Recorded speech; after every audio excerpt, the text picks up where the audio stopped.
collègues. Depuis les années 1990, l'expression « devoir de mémoire » a retrouvé place dans notre pays, suite notamment à l'émission de télévision La Marche du siècle, qui l'a popularisée à travers son magazine du 30 juin 1993, et la question qui s'y rapportait la même année au sujet de philosophie du baccalauréat.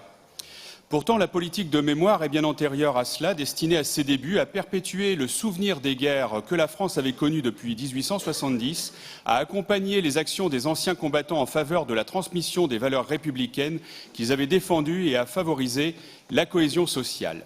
Cette politique a ainsi donné lieu à des commémorations ayant pour vocation de mobiliser l'attention sur des événements et de marquer l'hommage rendu par la communauté nationale aux anciens combattants et aux victimes de conflits. Aujourd'hui, la politique de mémoire est étoffée d'actions éducatives et de la valorisation du patrimoine mémoriel, archives et bibliothèques, musées, lieux de mémoire et nécropoles. C'est dans cet esprit qu'entre 2014 et 2018, les Hauts-de-France ont joué un rôle majeur dans la commémoration du centenaire de la Première Guerre mondiale, en ayant accueilli de nombreuses cérémonies commémoratives d'envergure internationale, à l'initiative de l'État et des gouvernements de pays étrangers ayant combattu dans notre région lors de la Grande Guerre. Avec les acteurs majeurs qu'ont été la mission du centenaire de la Première Guerre mondiale, les comités départementaux du centenaire animés par les préfectures de département, les Hauts-de-France ont prouvé leur motivation et leur capacité à mener un travail de mémoire riche, de qualité et multidisciplinaire, que ce soit à travers la culture, le sport, l'éducation, les relations internationales.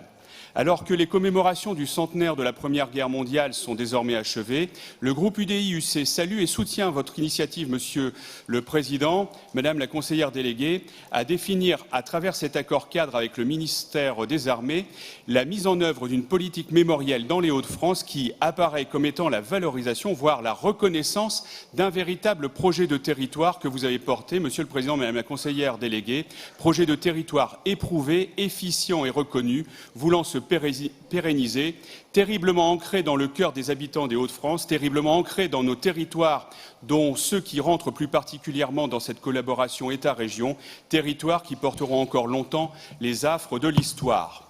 Le groupe UDI-UC salue et soutient également votre initiative commune, Monsieur le Président, Madame la conseillère déléguée, parce que la mémoire ne doit jamais s'effacer ni au rythme des dispositifs ponctuels. Je veux bien sûr parler de la dissolution du GIP Mission Centenaire à l'été 2019, encore moins au rythme du temps, car comme ont pu le dire d'abord en 1905 le philosophe américano-hispanique George Santayana, repris quelques années plus tard de manière synthétique par Winston Churchill, un peuple qui oublie son passé se condamne à le revivre. Enfin, si d'aucuns trouvent légitime l'expression « devoir de mémoire », d'autres la réprouvent, et surtout le mot « devoir », qu'ils peuvent estimer en contradiction avec les libertés individuelles chèrement acquises par le peuple français. D'autres encore s'émeuvent du rythme des commémorations qui s'intensifient aux côtés de celles de notre calendrier national, pouvant ainsi générer tensions et revendications.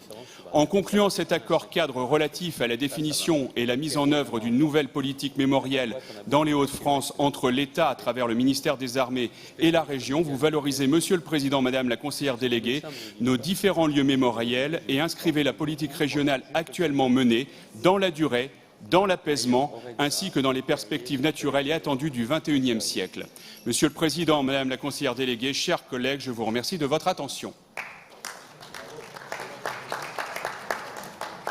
Monsieur Guignot, le fait que vous ayez retrouvé